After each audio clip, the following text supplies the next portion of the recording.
భరద్వాజ్ గారు, కన్నప్ప సంబంధించిన ఫుటేజ్ మొన్న రిలీజ్ అయింది. దానికి ఎలాంటి రెస్పాన్స్ వస్తుందో చూసిన తర్వాత మీకు కలిగిన అభిప్రాయం ఏంటి? అసలు కన్నప్ప అసలు స్టోరీ ఏంటి? ఇవన్నీ మనం ప్రెస్ మీట్లో కూడా చాలా డిస్కషన్ జరిగింది. వాళ్ళు కూడా వివరించే ప్రయత్నం చేశారు సినిమా ఎలా ఉండబోతుంది అనేది. కన్నప్ప కథ తెలుగు వాళ్ళందరికీ తెలుసు, తెలిసిన కథే. అది విష్ణు కూడా వేదిక మీద చెప్పాడు. తెలిసిన కథనే మేము చెప్తున్నాము, కాకపోతే తెలిసిన కథని తెలిసినటువంటి ఆడియన్స్కి ఎలా చెప్పాలో అలా చెప్తున్నాం అని చెప్పాడు ఆయన. దానికి సంబంధించి చాలా కేర్ తీసుకున్నారు. నిజానికి ఈ ప్రాజెక్టు మొదలైంది తనికెళ్ళ భరణి గారి దగ్గర. తనికెళ్ళ భరణి గారి మిథునం తర్వాత ఆయన శివభక్తుడు. కన్నప్ప కథని తెరకెక్కించాలి అనేటువంటి ఒక కళ ఉంది ఆయనకి.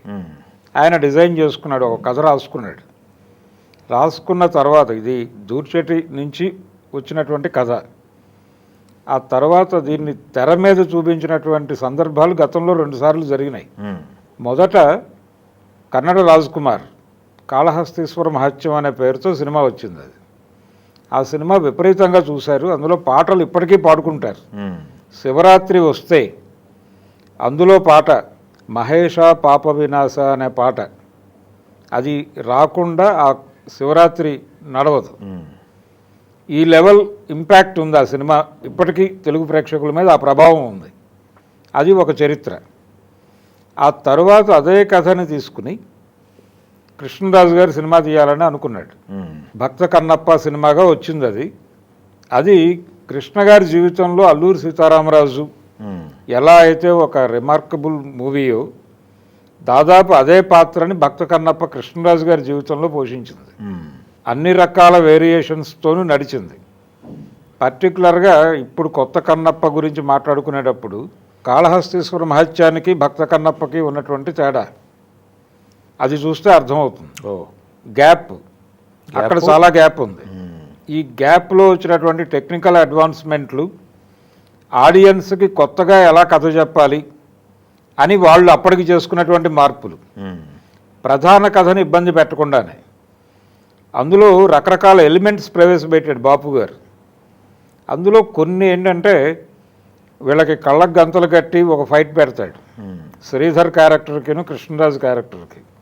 అలాగే పాటల టేకింగ్, డ్రమ్ డ్యాన్సు, ఇలాంటివి వీటన్నిటి ద్వారా కొత్తగా ఆ జనరేషన్ ఆడియన్స్ని థియేటర్లకు రప్పించారు.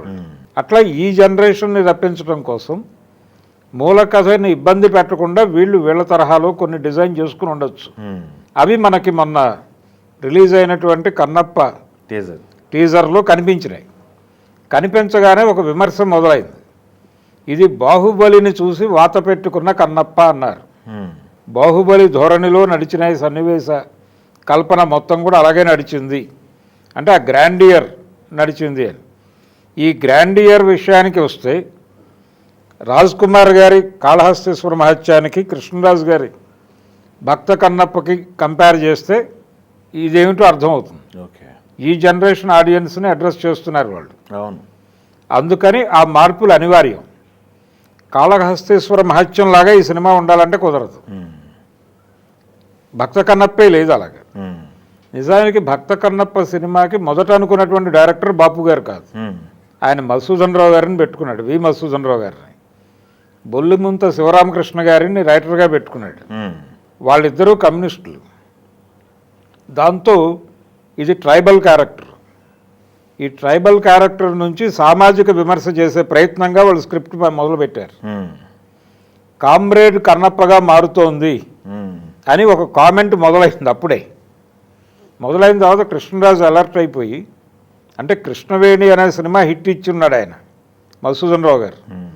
ఆ నమ్మకంతో ఆయన్ని పెట్టేసుకున్నాడు ఈ సినిమాకి.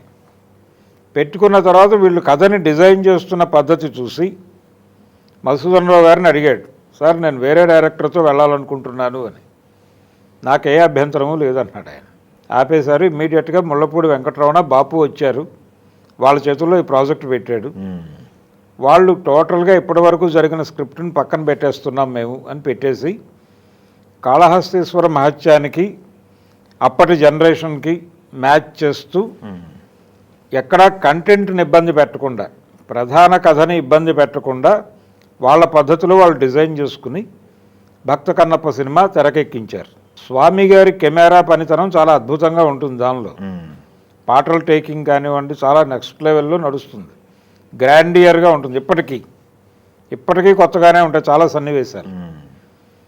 అవేవి కూడా అంటే అందులో జనాలను అట్రాక్ట్ చేసిన సన్నివేశాలు ఏవి కూడా కాళహస్తీశ్వర మహత్యంలో కానీ లేకపోతే దూర్జటి గారు రాసినటువంటి ఒరిజినల్ స్క్రిప్ట్లో కానీ కనిపించవు. ఓకే, వీళ్ళు ఎన్హాన్స్ చేసుకుంటూ వెళ్తారు. అదే కదా చేసేది సినిమా క్రియేట్ చేసేవాడు. పురాణాలని యాజ్ ఇట్ ఈజ్గా తీయటం అనేది ఎప్పుడూ జరగదు. ఇది పింగళి నాగేంద్రరావు గారే చెప్పాడు. ఏది పాతాళ భైరవి మాయాబజార్ రైటర్ ఆయన చెప్పిన మాట ఏంటంటే పురాణాలని మళ్ళీ తీసేటప్పుడు అలాగే తీయరు ఎవరు. దాని తాలూకా ఎన్హాన్స్మెంటు ఏ జనరేషన్కి కథ చెప్తున్నావో ఆ జనరేషన్ సెంటిమెంట్లు వాళ్ళ భావావేశాలు ఇవన్నీ కూడా పరిగణనలోకి తీసుకోవడం జరుగుతుంది అని చెప్పాడు ఆయన. అదే జరుగుతోంది ఇక్కడ కూడా. ఓకే, ఇది బాహుబలి జనరేషన్కి కథ చెప్తున్నారు వాళ్ళు. అందుకని ఆ పోకడ కనిపిస్తుంది అనివార్యంగా.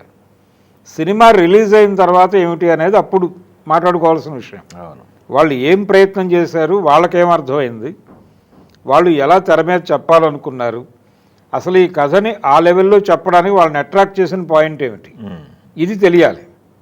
ఈ సినిమాకి చాలామంది పనిచేశారు. అవును, పరుచూరి గోపాలకృష్ణ గారి కంట్రిబ్యూషన్ ఉంది, తోట ప్రసాద్ కంట్రిబ్యూషన్ ఉంది. ఆయన జర్నలిస్టు, గతంలో చాలా సినిమాల కథా చర్చల్లో పాల్గొన్న చరిత్ర ఉంది ఆయనకి సముచిత గౌరవం ఇచ్చి వేదిక మీదకి పిలిచారు మొన్న. అంటే జనరల్గా స్టోరీ డిస్కషన్లో కూర్చున్నారు కాబట్టి అదేదో కూరలో కరివేపాకులాగా కాకుండా ఆయనకు ఒక స్పెషల్ స్టేటస్ ఇచ్చి పిలిచి కూర్చోబెట్టారు వేదిక మీద. విష్ణునే స్వయంగా పిలిచి వేదిక మీదకి పిలిచాడు ఆయన.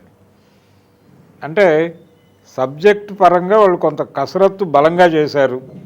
గ్రాండియర్గా చెప్పాలనుకున్నారు, చెప్పడం కోసం ఆ కథను ఎంచుకున్నారు. పౌరాణిక ఆలంబన ఉంటే ఆ పౌరాణిక ఆలంబన చుట్టూ మనం అద్భుతాలు క్రియేట్ చేయవచ్చు అనేది మనకు తెలిసిన విషయమే. ఈవెన్ రాజమౌళి చేసిన షోలే సినిమాకు కూడా రామాయణమే ప్రాతిపదిక. అందుకని చాలా సినిమాలు మీరు పెద్ద సక్సెస్లు ఇచ్చినటువంటి సినిమాలన్నిటి వెనకాల ఒక పౌరాణిక నేపథ్యం ఉంటుంది. ఈ సినిమా కూడా పౌరాణిక నేపథ్యంలో ఒక పౌరాణిక కథని ఈ జనరేషన్ ప్రేక్షకులకి ఎలా చెప్పబోతున్నారు అన్నదిగానే చూడాలి. సినిమా రిలీజ్ అయిన తర్వాత మనం అందులో మంచి చెడులు మాట్లాడుకుందాం.